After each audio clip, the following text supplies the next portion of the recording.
नमस्कार दोस्तों, teaching with Shivam में आप सभी का हार्दिक स्वागत है। आज की क्लास में हम देखेंगे केवीएस परीक्षा जो चल रही हैं। केवीएस परीक्षा में बार बार प्रश्न पूछे जा रहे हैं रिमझिम बुक से। तो आइए देखते हैं। पहला पार्ट है झूला। झूला के बारे में, झूले पर बैठकर आनंदित होता बच्चा अपनी कल्पना की उड़ान में झूले को दिल्ली और कलकत्ता ले जाने की बात करता है। झूला पाठ के जो लेखक हैं वो हैं राम सिंहासन साह मधुर। राम सिंहासन साह मधुर इसके लेखक हैं झूला पाठ के। अगला हमारा जो प्रश्न है छुक छुक गाड़ी। छुक छुक गाड़ी, तो छुक छुक गाड़ी छूटी मेरी रेल रे बाबू छूटी मेरी रेल। हट जाओ भैया मैं ना जानूं फिर कुछ भैया टकरा जाए रेल। तो इसमें जो पात्र हैं वो रेल, भैया, गाड़ी और टीटी इसमें पात्र हैं। लेखक की बात करें तो लेखक इसमें सुधीर हैं। छुक छुक गाड़ी की जो लेखक हैं वो सुधीर हैं। अगला हमारा जो पार्ट है वो पार्ट है पतंग। पतंग पाठ के लेखक की बात करें तो सोहनलाल द्विवेदी इसके लेखक हैं। सोहनलाल द्विवेदी इसके लेखक हैं। अगला हमारा जो पार्ट है वो है चकई के चकदुम। चकई के चकदुम, तो चकई के चकदुम इसमें क्या बताया गया, तो कवि ने इस कविता के माध्यम से ग्रामीण परिवेश का चित्रण बताया है कि ग्रामीण परिवेश क्या क्या होता है। अगले हम बात करें इसके लेखक, तो इसके लेखक हैं रमेश तेलंग। रमेश तेलंग इसके लेखक हैं। अगले हम प्रश्न की बात करें, अगला जो हमारा प्रश्न है वो है भगदड़। भगदड़ अगला प्रश्न है भगदड़।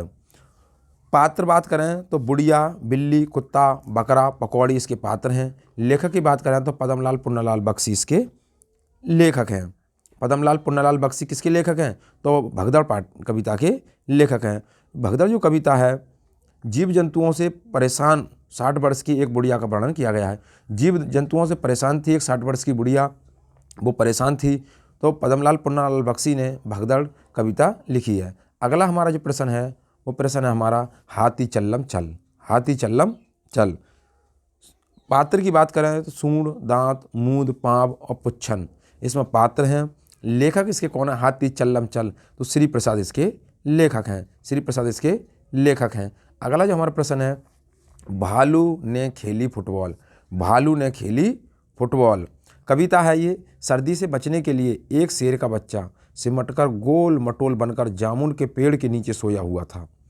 भालू ने उस गोल मटोल शेर के बच्चे को फुटबॉल समझकर लात मार दी। पात्र की बात करें तो भालू, शेर का बच्चा, माली इसमें पात्र हैं। लेखक की बात करें तो हरदर्शन सहगल इसके लेखक हैं। अगला हमारा जो पार्ट है तितली और कली। तितली और कली।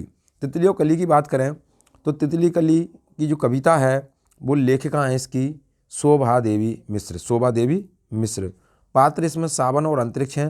तितली कली के पास खेल खेलने गई थी। तितली और कली ने कौन सा खेल खेला था, भागने का खेल खेला था। तितली ने जब कली को खेलने के लिए कहा तो इस बात पर वह कली खुश हो गई। तो तितली और कली के बीच में ये खेल खेला गया था। लेखिका की बात करें तो शोभा देवी मिश्र इसकी लेखिका हैं। अगला हमारा जो पार्ट है वो है सूरज जल्दी आना जी। सूरज जल्दी आना जी। लेखक की बात करें, कवि की बात करें, कवि कौन थे इसके, तो कवि हैं इसके रमेश तेलंग। रमेश तेलंग द्वारा लिखी गई ये कविता है सूरज जल्दी आना जी। इस कविता में बच्चे सूरज से जल्दी निकलने का आग्रह कर रहे हैं कि जल्दी निकल आओ। और धूप, कविता में धूप का रंग गोरा बताया गया है। धूप का रंग कैसे बताया गया है, गोरा बताया गया है। सूरज जल्दी आना जी। कुहासा कहते हैं कोहरा के लिए। कुहासा कहते हैं कोहरा के लिए। अगला हमारा जो प्रश्न है वो प्रश्न हमारा कक्कू। अगला प्रश्न हमारा है कक्कू। नाम है उसका कक्कू। कक्कू माने कोयल होता है। कक्कू मानू कोयल होता है, लेकिन ये तो दिन भर रोता, इसलिए हम इसे चिढ़ाते कहते इसको सक्कू। नाम है उसका कक्कू। अगर लेखक की बात करें तो रमेश चंद्र सहाय इसके कवि हैं। कोयल, सक्कू, चिढ़ाते, दिन भर मिश्री ये इसके पात्र हैं। कवि इसके कौन है, रमेश चंद्र सहाय। कक्कू के जो कवि हैं वो रमेश चंद्र सहाय जी हैं। अगला हमारा प्रश्न है चाँद वाली अम्मा। चाँद वाली अम्मा इसके लेखिका कौन है, तो तारा निगम इसकी लेखिका हैं। चाँद वाली अम्मा इसमें पात्र हैं। अब होता क्या है, ये एक कहानी है। चाँद वाली अम्मा क्या है, एक कहानी है। बूढ़ी अम्मा और आसमान के बारे में ये कहानी के बारे में बताया गया है। बूढ़ी अम्मा को बार बार शरारत करने के लिए चाँद अम्मा के साथ शरारत किया करता था। कौन? चाँद हमेशा अम्मा के साथ शरारत किया करता था। आसमान ने झाड़ू को पकड़ लिया और अम्मा को ऊपर खींचने लगा। वो शरारत करता था। वो आपसे पूछेगा कि चाँद वाली अम्मा में चाँद अम्मा के साथ क्या करता था? तो वो शरारत करता था। लेखिका इसके कौन है? तो तारा निगम इसके लेखिका हैं। अगला प्रश्न है जैसा सवाल वैसा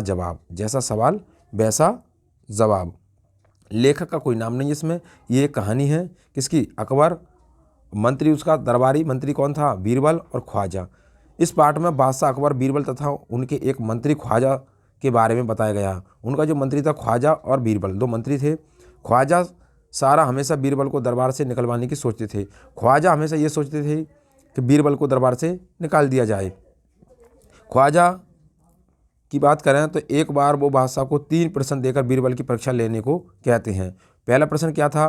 ख्वाजा सरा का पहला सवाल था संसार का केंद्र कहाँ है? आकाश में कुल कितने तारे हैं? संसार की कुल आबादी कितनी है?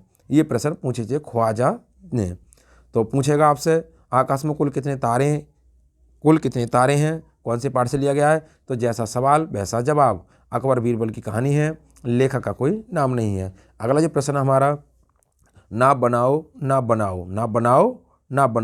अब नाव बनाओ इस कविता के अंदर किस प्रकार से छोटे बच्चे बारिश के समय पर अपनी छोटी छोटी छोटी कागज़ की नाव बना कर पानी में चलाते हैं, उसके विषय में बताया गया है। छोटा बच्चा इसमें अपने भाई को भी नाव बनाने के लिए बुलाता हुआ दिखाया गया है।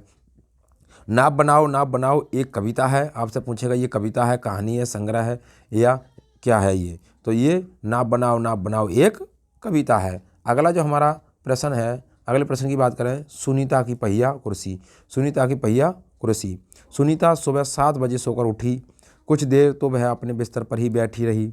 वह सोच रही थी कि आज उसे क्या क्या काम करने हैं। उसे याद आया कि आज तो बाजार जाना है। सोचते ही उसकी आंखों में चमक आ गई। सुनीता आज पहली बार अकेले बाजार जाने वाली थी। तो सुनीता की पहिया कुर्सी। तो मैं उम्मीद करता हूँ दोस्तों ये वीडियो पसंद आई होगी। यदि वीडियो पसंद आई हो तो वीडियो को शेयर करें, सब्सक्राइब करें।